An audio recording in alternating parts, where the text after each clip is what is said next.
Welcome to the Faith in the Wild podcast, where the path is rarely straight, but always sacred. I'm Nicole Moran.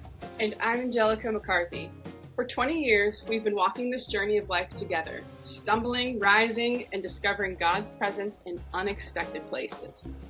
Today, we're creating space for conversation and reflection, inviting you to venture into the wilderness with us, because sometimes the most profound truths are found when we step off the marked trails and trust that we're exactly where we need to be.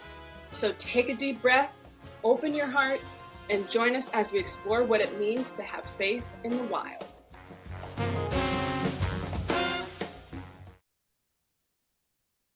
Why, hello, friend. Hello, how are you? Standing today. It is a standing day. Good for you. It is a standing day. Proud of you. Well, how are you? Good.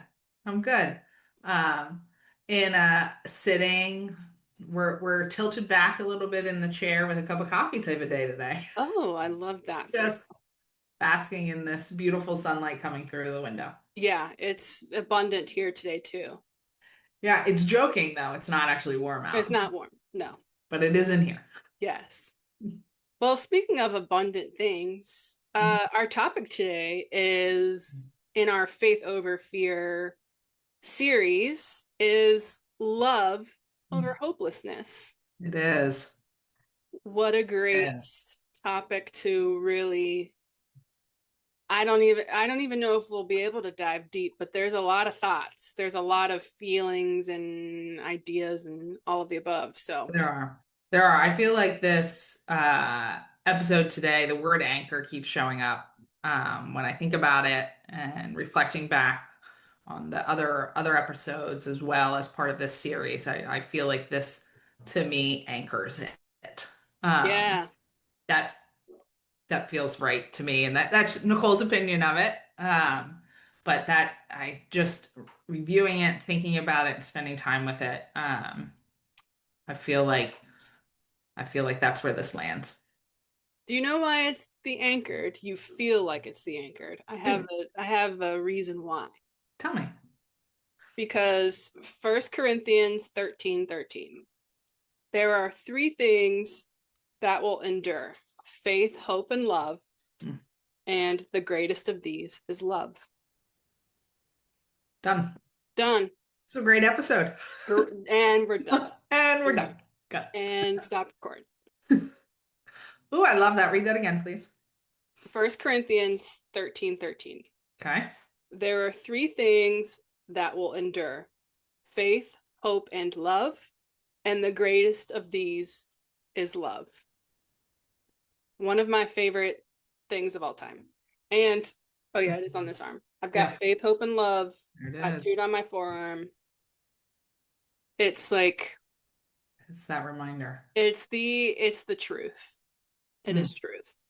But it's so hard to get lost in love and be unsure in love and what in the hell is love anyways. And so that's my question for you.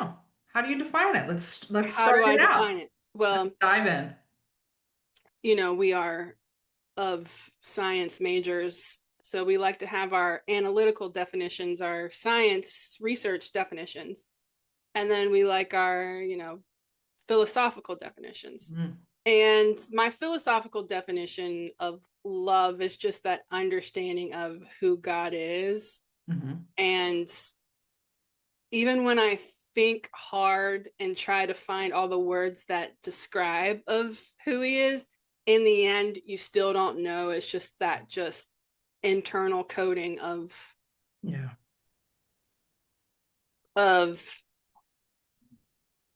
I don't even know. But I can tell you what I feel. I just feel so open and free when I say that, when I think about it. Because of how you define what love is rooted in. Correct. And it's rooted in him. Yeah. It's who he is love. So you're saying Hallmark doesn't stand a chance. No. I mean, you can still make money, Hallmark. Yeah. Do you think? Because obviously and this is where I get into the sciencey part, because I am doing research on love and human flourishing, just in the sense of the other work that I do. Obviously, it all has the same through line, though, because in the end, my mantra, and I think I share this in another episode, of with love as my purpose, I co-create XYZ, whatever it is. Yeah. And that's the most foundational thing, because if it isn't of him, then why am I here doing it? Yeah. Why everything in me is so purpose driven in and through him, and vice versa. I'm the vessel to do, and love is the purpose. Like that was his purpose. He ultimately loves us. So 100%. So when it comes to like the fullest understanding and definition of it, the superficial part of it, like you said, Hallmark, is Valentine's Day. Love your cards. Left. No shade. Please keep making those for us who cannot find the words. That's funny. Number Sorry. one. Number two. Number two, though, is that sense of like union, of marriage, of really the passion, the drive of it, the I like this person, and let's get married and have babies type vibes, or like the attraction of it, I should say. But it's so interesting in reading this research. Sorry, I want to make sure I reference his name correctly. Tyler Vanderweel and Matthew Lee. They're from Harvard, and they're doing this work, a Love Institute. And I think it's the coolest thing, because if it's the most foundational of things, then what does it mean in how we show up, and how we are? And they gave it so many different definitions, but the things that I do want to share is love is the consistent desire to both be with and contribute to the good of the other. They also say love recognizes and is drawn by the goodness of the other. And then love persists in good action, even amidst challenge and difficulties. Yeah.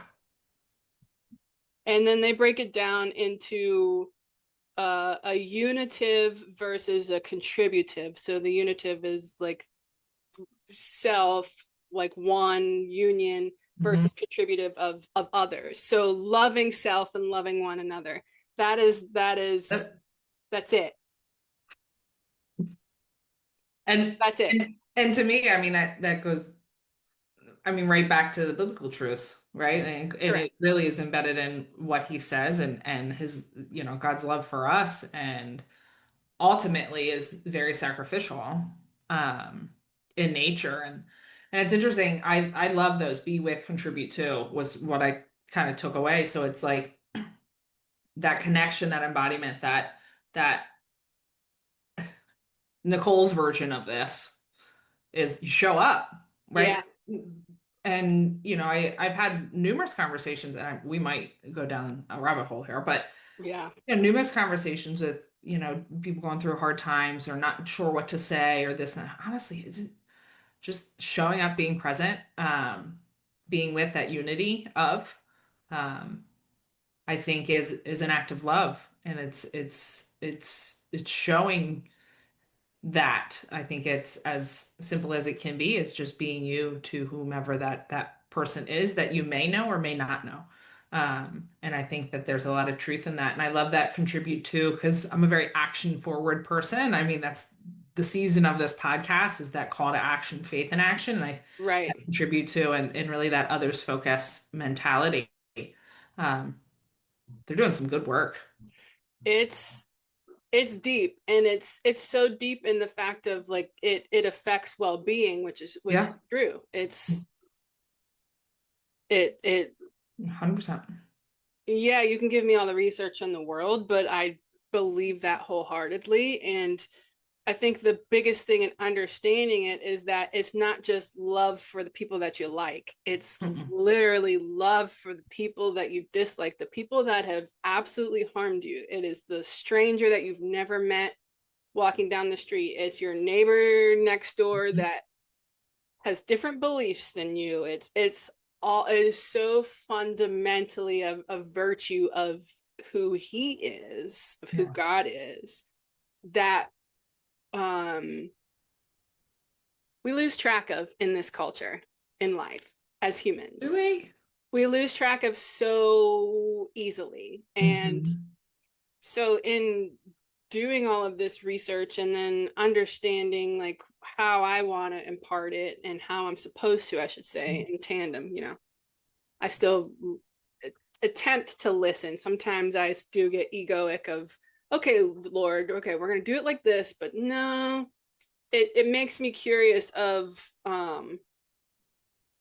when is it or how is it perceived as lacking? If we always have it, if it's always abundantly with us and for us, why is there what is perceived as to why we don't have it? Because a lot of people, that's in the end, that's what we're seeking for, is a Oh, sense of belonging. What puts us in that hopelessness or that despair, that discouragement? What are the things that are telling us or showing us that we're not loved or loved? And then that's how we show up. I think that's a great question. What do I you think about that? Like, since it's off the cuff, but Yeah, I think it's good because I was ready kind of to swing over to the hopelessness and that lack of right love, the counter side to love, our yin to the yang. I laugh every time I say that. I don't know. Um, but it goes to me, it's a very empty feeling. So like I wrote down a lot of words that I associate with hopelessness and overwhelm, comparison, loss, loneliness, failed expectations, unseen, unsupported are um some words when I was looking to define it. I'm like, oh yeah, oh yeah. yeah, Oh. yeah, And I think that circles back to answering your question there is, how do we get to that point that we feel like we're lacking it? Because God tells us we have it. We can show up how we are today, tomorrow, yesterday. Like it is with us. We don't have to earn it. We just have to give our lives to him and we have it. right. So why do we feel that? Yeah, Right? That is that question. And I think that's a very fascinating question. I think um for a long time I knew God loved me, but I also was looking for, success measures, right? The fading yeah, success measures, the expectations that I have, and not necessarily that others had for me. I had, very supportive friends and family, myself, tell you that. yeah, And so mine was very driven by the expectations of success that I had for myself. And it's very fleeting, right? Because yeah, like you're succeeding and you feel love, but you don't succeed and then you feel unloved. But in the end, God loves all of you in your success and your failures and in between. So why does that exist?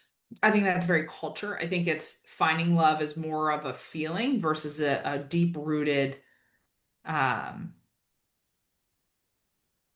I'm going to use the word anchor again for a yeah, lack of another term, yeah, but I feel like when you have the love of God and you step into that belief and the truth that he says into you, those other feelings, if you will, ebb and flow. yeah, And knowing that's kind of a part of, our human race and the culture that we live in and what we visually, like all of our senses absorb, uh, it's always going to be a part of the world that we live in, unfortunately.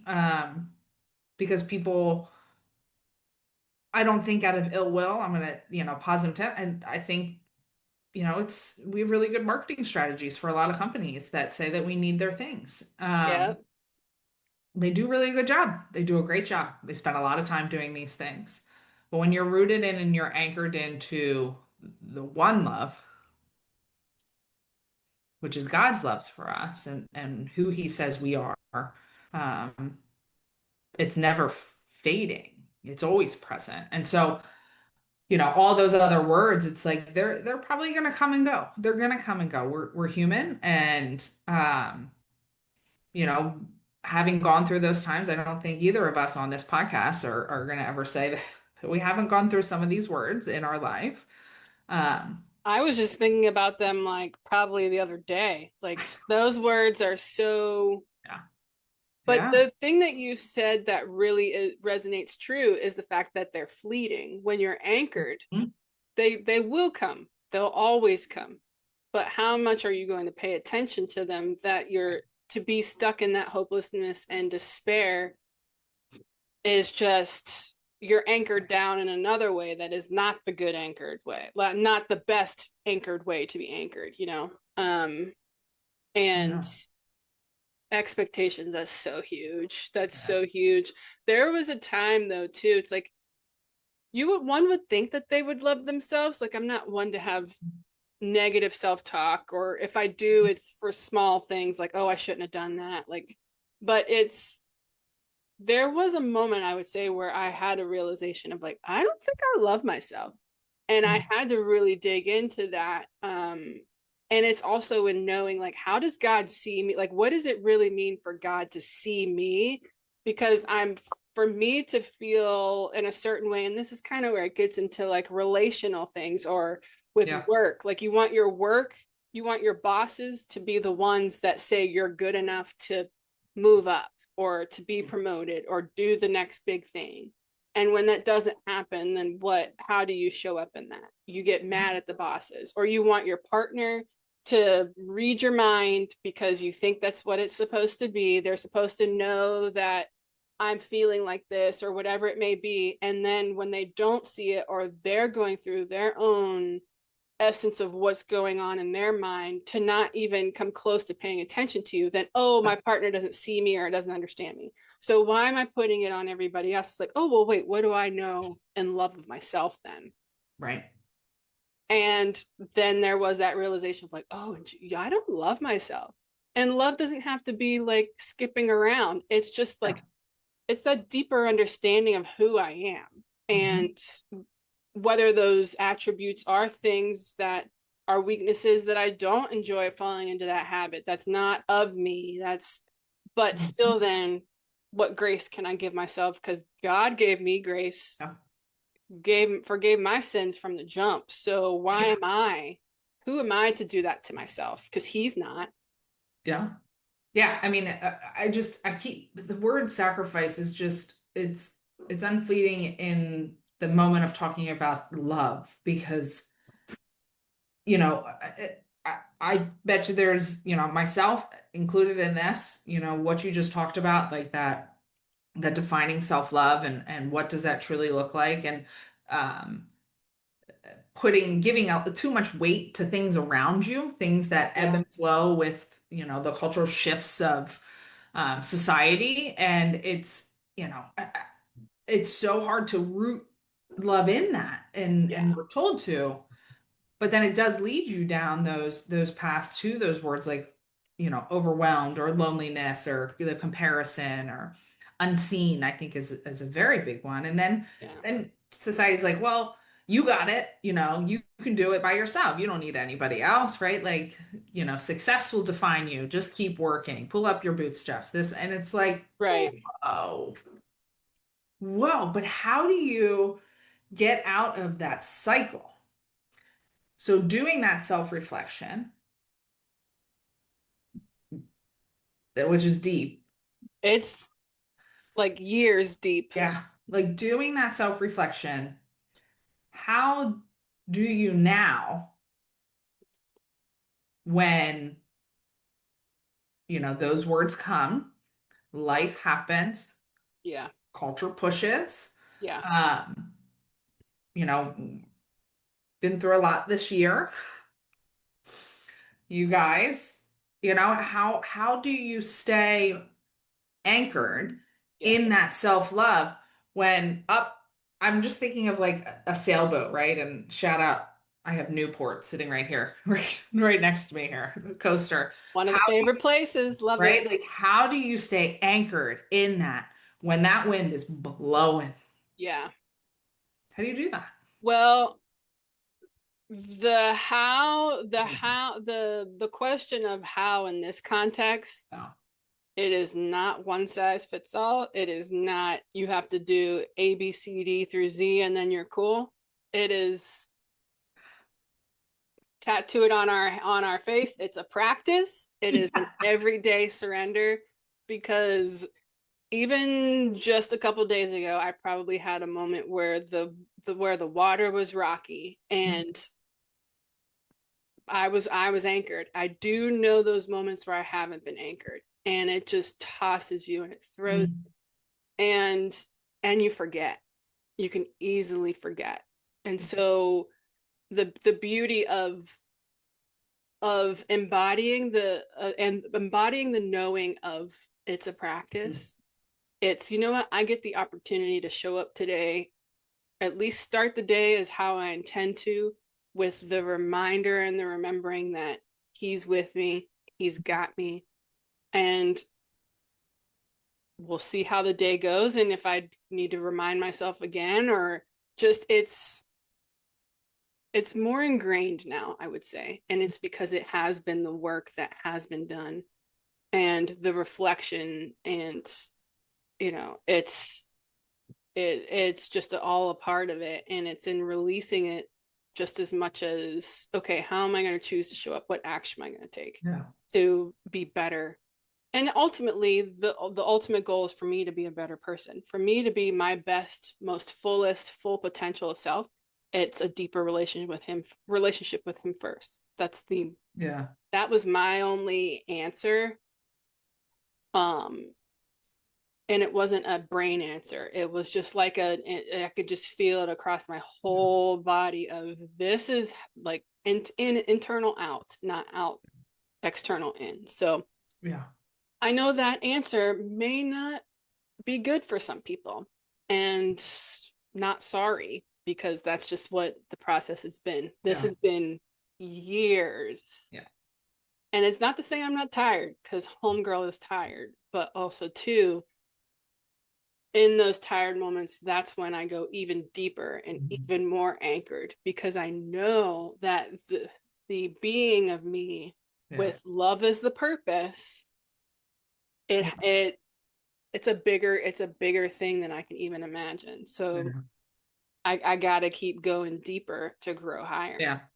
No, I love the honesty behind that and the vulnerability of that. So thank you for shedding light, into that. And that word light, I also want to speak about, because you've talked about that before in some of our other episodes. And I think to paint that picture of also God's love being light, it can also help the situations. Because when I think, going back to my two people,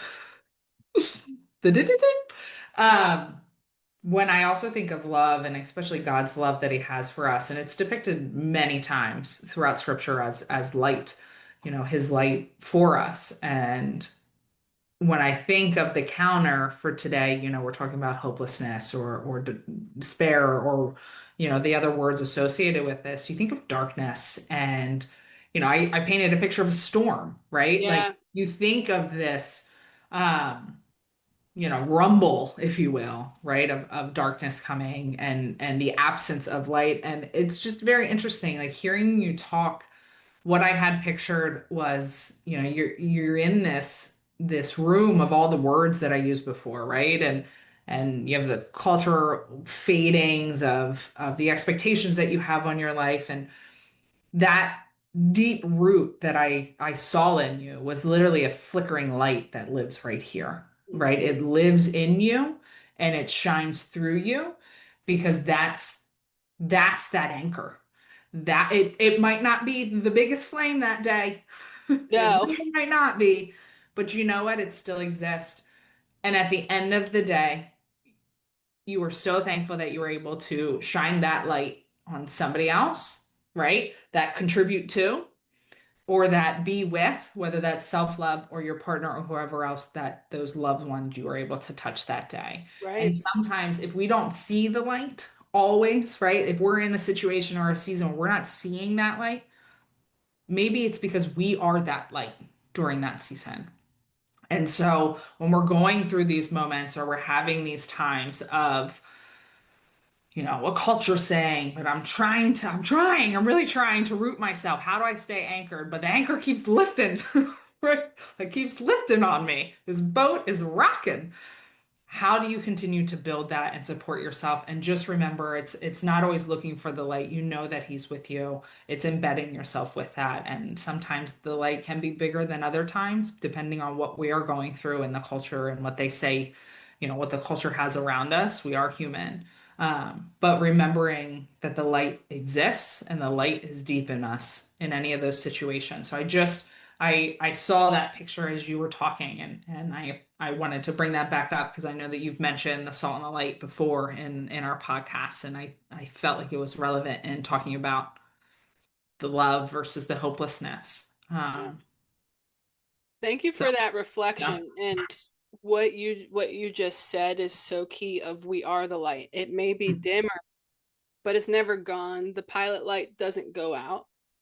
There's always a relative flame. It just depends on Right. it's that remembering that it's actually in you, and you, like, through you, he makes it, he'll continue to make it bigger and brighter. And yeah, it's all just so interesting, Mhm. because if it's as simple as that, we would do it, and it would just be like no weight on our shoulders, you know.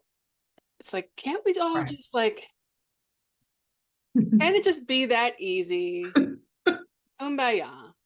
And it's not. It's not. There's a lot of stuff that gets in the way. But for me, in the influence of love, um, there's a sense of meaning. Like, oh, I know what matters to me. These things have meaning. These things have purpose. These things have value. And whether I know you or not, but as we say, it's all a part of the process. Trust like all of those same words and phrases that keep coming up.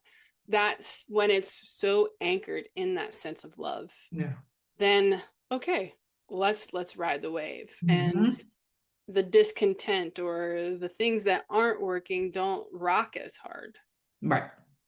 So in your mind, though, in the sense of where love is in your circle, Mhm. to be an observer and look at just the essence of love in your circles, or if there are gaps, if there are some of those words that you had written down in relation to hopelessness. The words I have here as perceived as lacking are respect, trust, care, curiosity, perception, recognition, and belonging.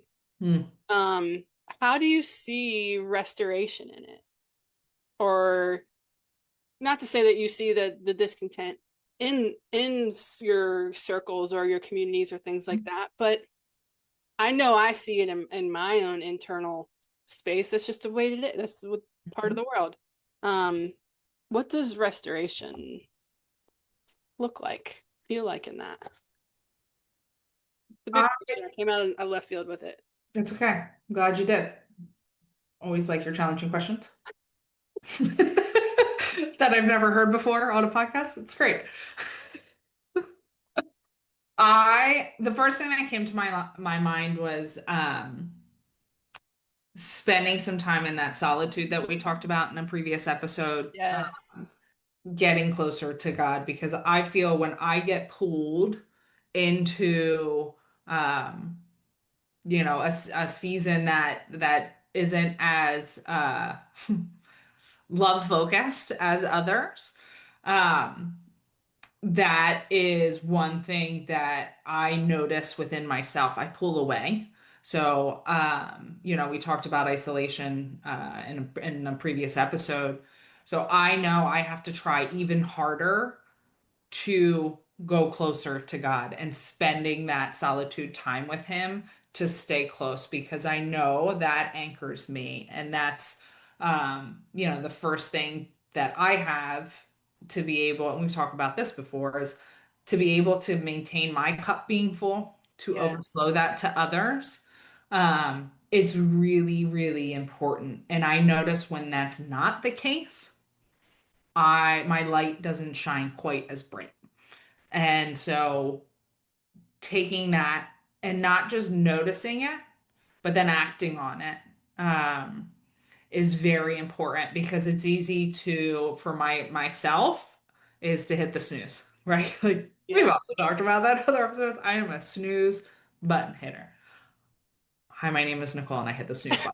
I No know. shade. I do too. Like maybe that's one of my 2026, goals. But I that is one thing for me. So I think if you want to think about it in that way, and like a snooze button, right? I'm isolating, right? I'm hitting that snooze button, isolating a little bit further from God. I'm hitting that snooze button, isolating a little bit further, and I notice myself. I'm not as loveful Mm, in self, so then it makes it a little bit harder to find that to give and to contribute, going back to the research you were quoting at the beginning. So I think that's a very important thing to do for ourselves, is spend that solitude time with the word, whether that's through journaling, whether that's through worship music, whether that's through attending a service, whether that's through talking to good friends, the community around you, or a stranger that yeah. would like to be talking about those things. But I think that to me is where I find restoration, is leaning in um, when it's hard to do that. Yes. And I don't um, necessarily hold the strength to do it, but remembering where my strength is actually anchored from will allow me to put my feet on the floor and get moving. So I think that would be my answer if I had to kind of depict Mm, that's, I got chills. that. That was so good. And not good because it was the right words to say. Like, it's truth. It's honest. It's such truth and Yeah. honesty and ugh. How about you? Yeah, I would Yeah. say more of the same. Like, the in thinking about restoration too, and where we kind of get, if I think globally of our discontent of each other, if we think about wars, if we think about choices that are made at levels that are out of our control but affect us all, harm to one is harm to many, Mhm. technically. Or wrongdoing to one can be everything has a ripple effect, whether good, indifferent, or not so good. So it's, in the sense of restoration, it's also in thinking about it of the showing up for each other part of community. Because I already know what I'm doing, and I think that I feel good enough to know that I'm anchored. I'm anchored enough to know that this is being. Like, there's no going back, there's no forgetting, there's no sense of, okay, let me just go and do things how I used. Like, the shift is so real right now. The Mhm. transformation is like real. So there's no shift in that. It's more so of the stepping out and imparting that part, um that I'm still feeling as though is being shown to me, Mm. in the sense of that, because in the end, I would say culturally the most discontent that we see is because of wrongdoing, of harm to others. Mm. And I've experienced that in environments this year, of Yeah. someone's intentions are causing harm Yeah. to me, and others, and whether they knew that they were doing it or not. And so it's in really growing through it too, because Mhm. there could be many of Love that. worlds where we can easily judge and eye for an eye, Mm. you harmed me, so I'm going to harm you. And it's in changing that mindset and being about it and imparting the even though there is, because there will always be that one thing that it does not sit well. But how do I still continue to remind myself to show that, or be an example or lead by example of restorative love? It doesn't mean it doesn't hurt. Right. It's just I can't hold that. Right. It's not for me to hold. It's not for me to judge. And that's kind of where my growth is finding its way right now. Yeah. Yeah, it's interesting. That is. It's a bigger lift. Because I would say that's the hardest part of, yeah, you're gonna do me dirty, or you're gonna do all these people dirty, or you're gonna like, and I could easily just be right there and blow up and do the same thing. It's like, so show me how I'm supposed to do this in that restorative way, or right, where the justice, it's to not be closed-lipped about it in a way that is suppressive and dismissive. It's to say, no, own up to your stuff. This is what you did. And then we will let everybody else be the judge, meaning everybody else, meaning God. Like, he'll be the one that puts the judgment down, and or the laws or systems that are built to, depending on how, the extreme of it. But yeah, when it comes to restoration, that's where I've been sitting. Yeah. And then also too, in that it's imparting that sense of love and care and compassion through the works that we do. Yeah. To then speak to that of, we can start being better. We can start, and it's at all levels though. It's not just the individual level, and it's not just culture or anything bigger than that. It's all of it. Yeah. Thank you for that. I think that's a good reminder too, and how we can, impact the ecosystems that we're in. Yeah. And I kept thinking about, like you have, like, being different than the cultural norms. Like, I keep going back to this, like, situation that you were describing, and it's like, again, it's not forgetting, it's not letting them off the hook, right? That is not happening, but it's a choice to find internal peace and love in the situation, to allow yourself to take that next step. Yes. His strength, and again, allowing, it's not for us to come down to do the judgment. That's left up to others that are or in that position, and or God. And finding, I think, some trust in that. I think there's a lot of those words, trust and truth in love, are very important. So I appreciate you letting us in on that. Yeah, the foundational words, trust, truth, love, what were out, surrender. Those words. All of them. Those words like to remind us. Bringing it back to this upcoming week that we are in. Yes. 'Tis the season of all the season. How or what? I keep using how. We're going to change it. What would it look like to let God's love anchor into the week that you have ahead? Like, how you guys have a lot going on. Everybody does. A lot going on. Yeah. What would it look like this week, or what does it look like this week? Going to, my analytical mind, what systems do you have in place to set yourself up to anchor that? Well, the systems always come back to the morning practice. In writing, reflecting, being in his word, and fueling myself with that cup of coffee just as much as the real cup of coffee. And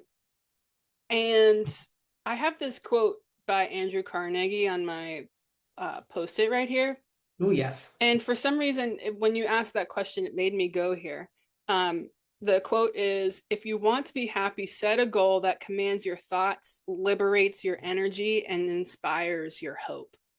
Mm. And that's what God's love is really, back to my foundational Yep. purpose with love as my purpose. Then, like, there's just so much abundance of things that can be co-created. And so in the day to day, and especially in the all that's going on, in the end, it still comes back to love is my purpose. Yeah. How, like, who am I to be as I step into this? Oh, I'm supposed to step through faith, hope, and love. Like Mm. faithfulness, hope, Yeah. hope for things that I can't control, for the things that are in his hands, that hope and trust are real. And then the love part is ultimately who I want to be. And it's not to say I am that every day, Yeah. because I can definitely not be that. So I would say in this week, if we want to be this week specific, and it's with it being in my projects, I'm always reminded of Yeah. it, which is um another thing of I'm not just saying the words or creating the things to Yeah. I truly believe it. So I'm always reminded of it too. And I think when there's always that through line in all that we do, even though the shades may be completely different, the buckets may be Yeah. all over the place, if it has that common through line, then you're actually being reminded of it Yeah. every time that you step into that next thing. So for me, it's in sometimes I need to write it, sometimes I need to see it and read it. And then in being it, it's through the creation of what we're what he and I are doing, what he's calling me to do. So that's the anchored part. That's Yeah. I don't know if this answer would have come out of my mouth That's so good. a year ago, because the anchored part has been this whole year. The journey has been since we started this podcast. Like it's um and that realization is happening. Yeah. That's so good. How about you? Let's flip this back to you, because you have a different we all have our different journeys.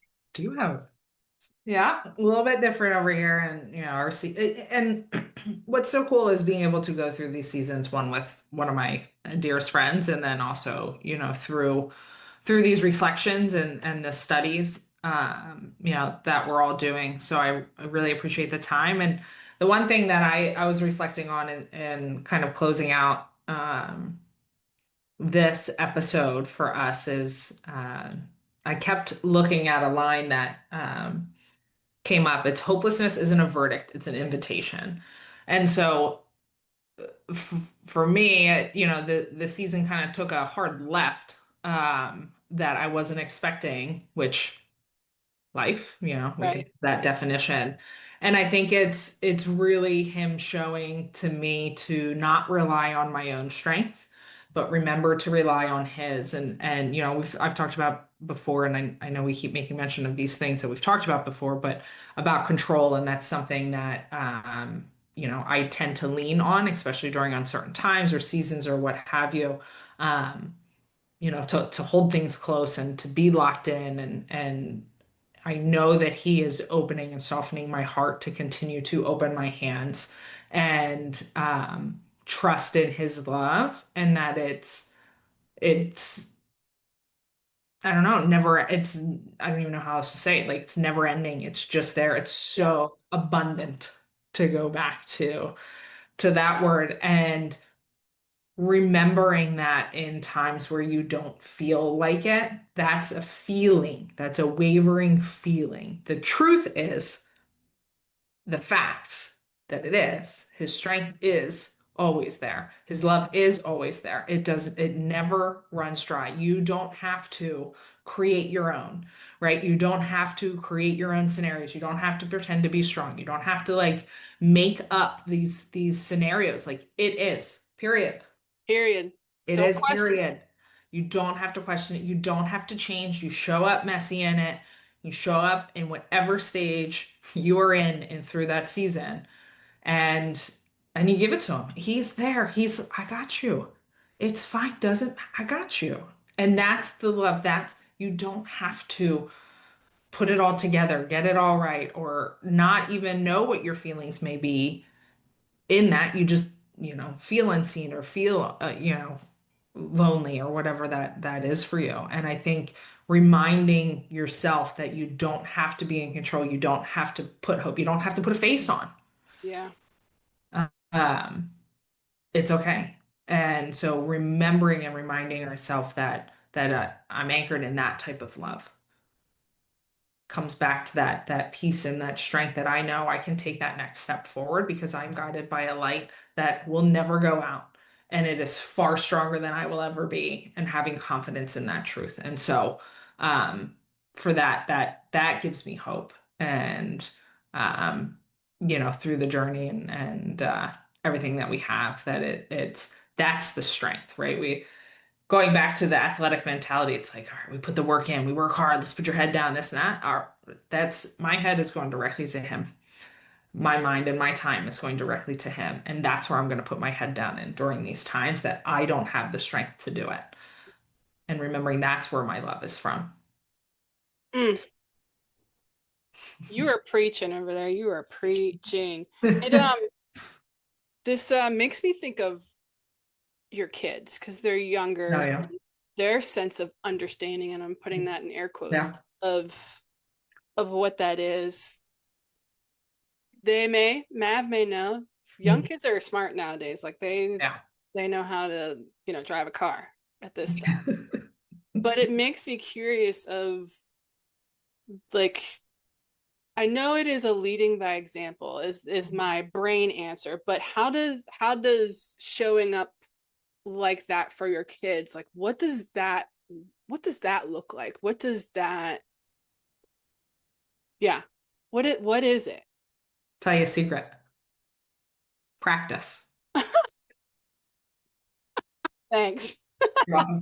It's not, I truly mean that though, like all joking aside, like we have internal practices, right? As adults, I'm going to wake up a few minutes earlier. I'm going to go to God first. This is how I'm going to start my day. Then my coffee comes, or my coffee comes, and then I go to God. Like whatever your rhythms are, you embed that in your children too. And so our lives, Zach and I, we were older when we had kids, and our lives had embedded systems and rhythms, and they have added to that, right? It's not that they've adapted to what our rhythms are. And so, you know, being present, be with, right? So being present and then contributing to is a very large part of the love that Zach and I show to our children. And then also, you know, promote for them to be a part of, right? And so, every morning there's stillness. There's stillness in saying, "Good morning, world," right? "Good morning, Mr. Sun. Thank you for being out. Thank you,"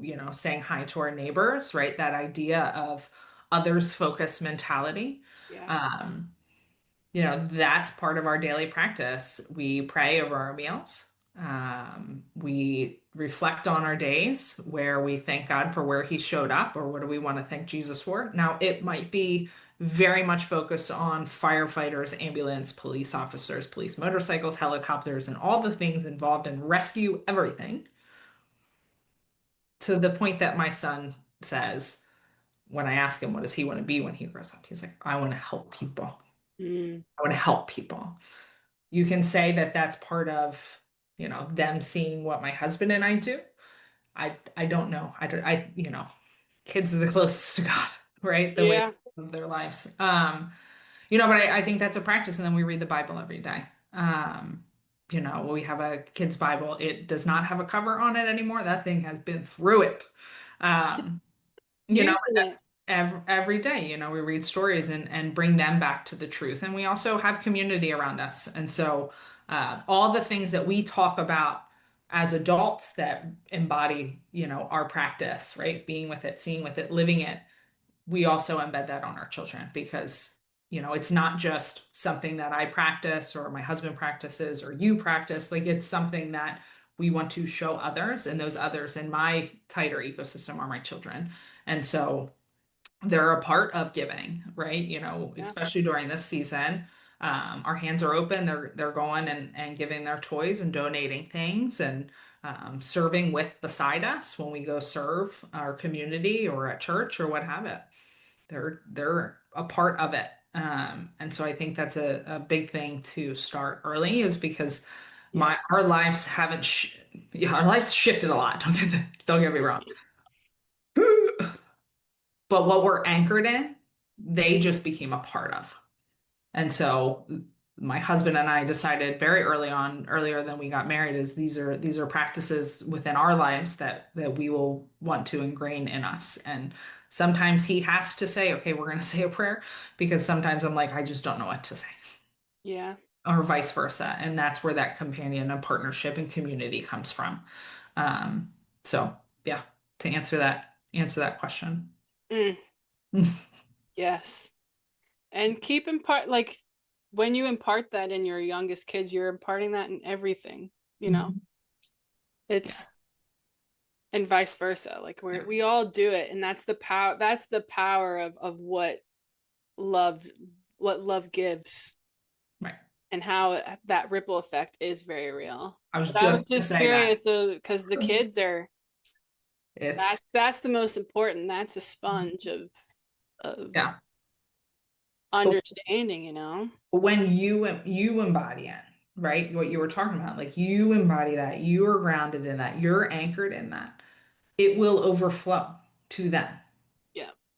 That's I mean 101 of human, right? Like Yeah. if we're embodying that. I have that to give to others. I show that to others. I embody that it's abundance to be given. Like and we have a very others focused mentality, not only in our family, but even our larger family and community. And so the ripple effect is seen. Yeah. Mm. All of this to say, when we live well, love ourselves, Yeah, love God, then we really love one another bigger and better. we do. And that's why we're here anyways. Right. We're not here to be ourselves in the corner. It's not a part of it. So Right. in the sense of faith and action Yes. and love and hopelessness, um, how would we summarize this sense of faith and action? Obviously, because faith without works is just so it's kind of that same sense of like love and action, or Hmm. it's in continuing to. I don't know. I don't even know where my brain is going with this Yes. thought, but I think that it's trying to conclude and wrap it Yeah. with a nice, beautiful bow on the end. What what's kind of burden on my heart right now are twofolds. I think we've talked a lot about, like, I took it a little bit more internally, like the self-love, and I think you had some reflections on self-love, but also like our love that we can flow other and contribute to love. And so those will probably be my two call to actions for ourselves going into this next week, as well as our listeners. And you can probably find some space in this in our ebook that you can journal on. But Yes. one that I will say is in self-love, write, uh, some hopeful words for yourself or from loveful words for yourself, and put that somewhere where you can see every single day. Um, you know, God, thank you for giving me this, or I'm love that I only hit the snooze button one time. Like small victories, right? The Yeah. baby steps. And then the two is contribute to. How can I show love in my community this week? And then reflecting at the end of the week of how did I, Yeah. right? Or every day, how did I show love today? Not only to myself, but my community. And I think, again, asking yourself those questions, asking your kids those questions, asking your family, your friends those questions, instead of how are you feeling or how are you doing or how did you show love today? How did you show up? And that's really been our whole theme of this call to action for this season. So that would be some challenges going into this week. Some beautiful, amazing, so key questions that you just proposed there. And like Nicole said, you'll see them in the ebook, but Yeah. that is, Yeah. yeah, that's essential right there. Yeah. And it's pretty beautiful, especially in the awareness of, oh, I had a crappy day. Actually, I didn't, because I showed up in love. Yes, I was able to, in these moments, it's that mindful presence of being in the moment of how we're showing up and how we're impacting each other, whether it's our intention to or not. And I think that's our faith in action. It's our oneness, it's our wholeness together as people. That is the beautiful thing. It is.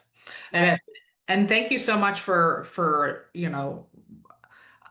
listening, being a part of this episode. We talked at the very beginning before we started filming. It's like, this is the anchor. Is it the weight, right? Is it the heaviness of the topic? Is it almost the importance of the topic to be talked about? And hopefully this is just the beginning. And if anyone's feeling led to connect with us and talk about this as a topic, we'd love to have more conversation with it. I think this is a topic that interests both of us very much. So, appreciate that opportunity. And yeah, it's always great being able to show up with each and every one of you. Yes. Until next time. Next time. Yes. Bye now. Bye. Take care. As we bring today's journey to a close, we invite you to carry these reflections into your own wilderness moments this week. Remember that growth rarely happens in comfortable spaces. It's in the questions, the uncertainty, and yes, even the doubts, where we often discover the essence of ourselves and our faith. We're so grateful to have you walking alongside us on this path. Until next time, may you trust the journey, embrace the wilderness, and find God in the wild spaces. This has been Faith in the Wild podcast. I'm Angelica McCarthy. And I'm Nicole Moran. Thank you for listening.